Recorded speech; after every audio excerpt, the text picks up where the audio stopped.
Ok, esta es la segunda parte del video del diseño de la interfaz JDM, pero con fuente externa.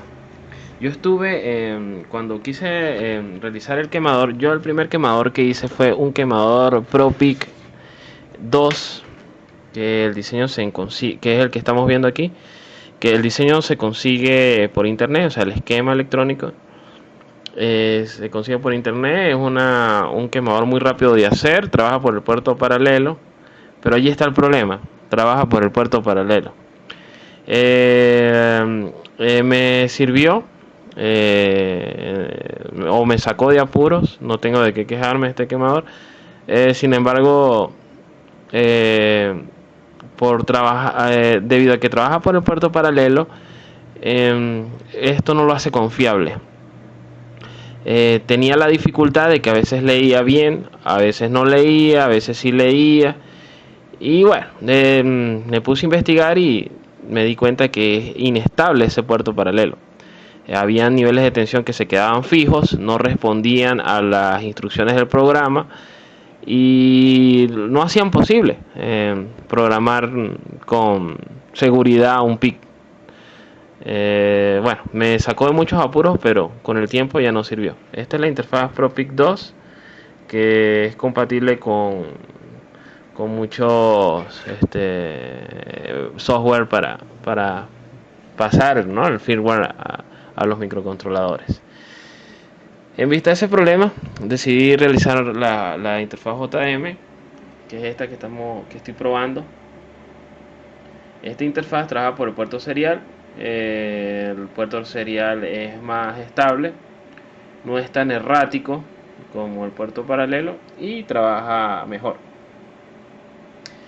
Yo decidí realizar una interfaz JM con alimentación externa, debido a que, observando el esquema de una JDM, como se consigue en internet, por ejemplo este esquema que está acá, yo lo bajé de internet y me puse a observar y noté ciertos problemas de diseño eh, que se traducen en mal funcionamiento. Si uno consulta los foros, siempre se encuentra con personas que tienen dificultad con esta interfaz JM, que a pesar de que el puerto serial trabaja muy bien, a veces no pueden leer sus PIC. Basta con cambiar el modelo de PIC para programar y ya no lo leen. Yo me puse a analizar este diseño y vi que tiene ciertos desperfectos. Más que todo, el desperfecto de este diseño se radica en el uso de diodos Zeners. Y esto se debe a que las tensiones no tanto de alto, sino las tensiones de bajo, y bueno, también las de alto, ahorita les voy a explicar por qué, no cumplen con los estándares TTL para trabajar con microcontroladores. Y esto se traduce en problemas de lectura, etcétera, ¿no?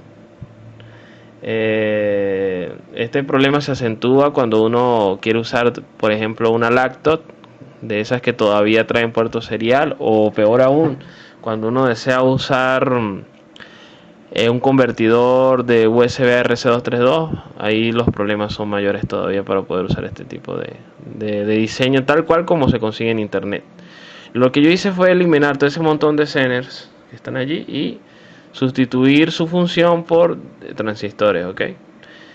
Como podemos observar, estos diodos Zener simplemente lo que hacen es que garantizan que la tensión de un alto no sobrepase los 5.1 voltios de nivel. El problema no es tanto allí, el problema más que todo viene para un bajo. Cuando se interpreta un bajo, el diodo Zener trabaja en polarización directa, y esto hace que se presente una tensión negativa en sus extremos. Esta tensión negativa obviamente es perjudicial para los microcontroladores, puede acarrear excesos de consumo de corriente, sobrepasando así las especificaciones del fabricante y dañarlo. Esto se debe, como dije anteriormente, porque el diodo Zener, cuando se presentan tensiones negativas, pues él pasa a polarizarse en región directa. Al tener menos 0,7 voltios para un bajo, como todos sabemos, eso no cumple con los estándares TTL, ¿no? Donde el peor de los casos es tensiones positivas y no negativas, ¿ok? Las tensiones negativas no están en el estándar. El otro problema radica en que hay puertos seriales que no suministran tensiones muy altas, o corrientes muy pobres, lo que impiden que se alcance un nivel alto aceptable para que pueda funcionar. Puede ser que las tensiones ni siquiera lleguen a los 2.4 o 2.8, que es lo mínimo necesario para que se interprete un alto en el estándar TTL. Y bueno, sumando todo eso, pues vemos que hay muchas dificultades al usar Zeners. Aquí está, yo tengo aquí la nota cuando tomando el supuesto negado de que entran menos 12 voltios, eso se convierte en un menos 0,7, que es bastante perjudicial para los microcontroladores. Yo cambié este diseño que está aquí, que tiene un montón de Zeners, por uno totalmente con transistores, que es este que está acá.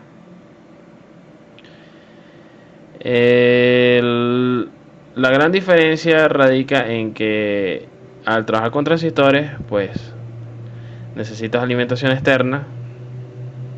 Esta alimentación externa está garantizada por el uso de reguladores como el 7805, y en este caso para la alimentación de programación el 7812, que está por acá.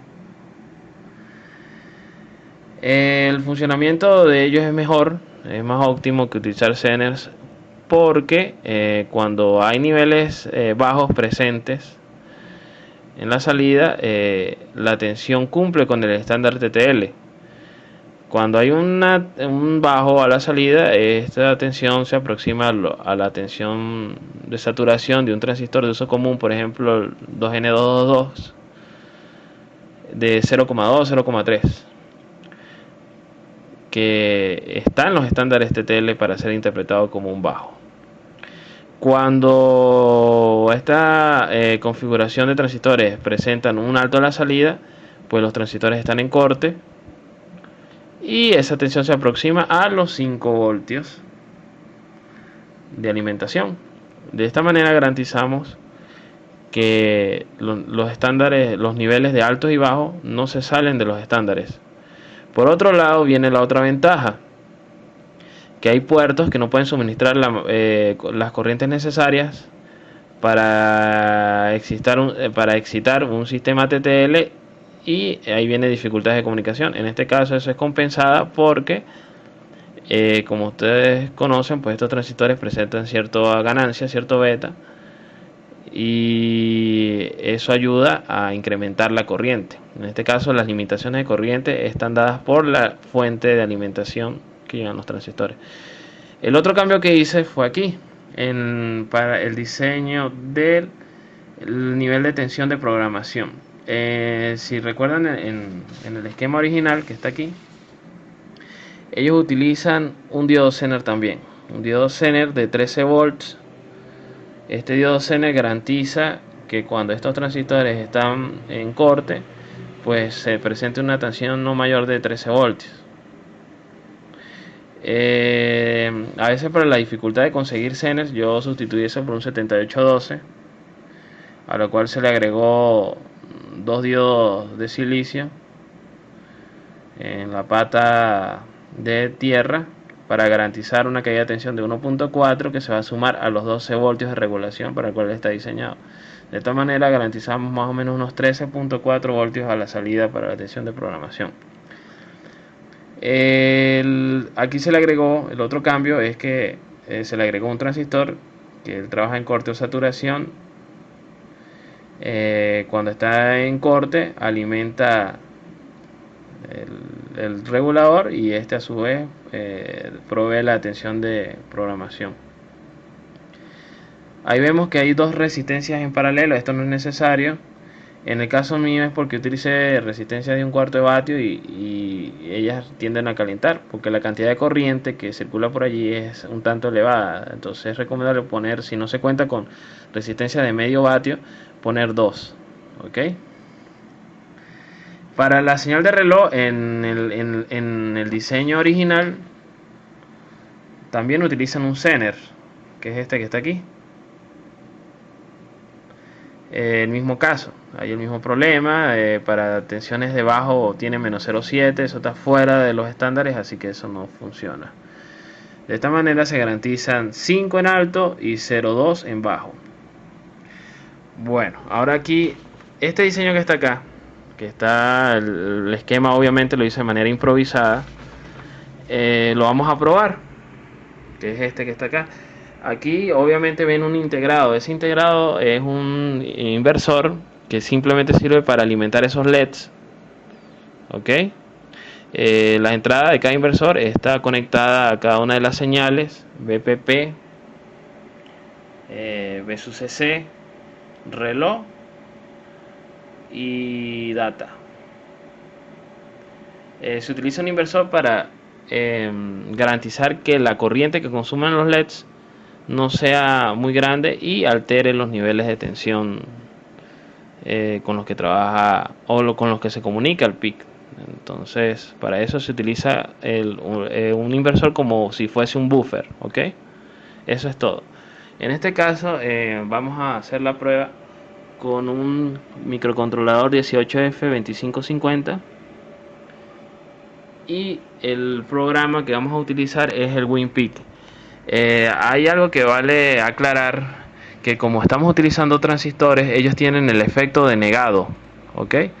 Eso quiere decir que si es un alto lo convierten en un bajo, y si es un bajo lo convierten en un alto, y eso hay que tomarlo en cuenta a la hora de configurar nuestra JDM en el programa.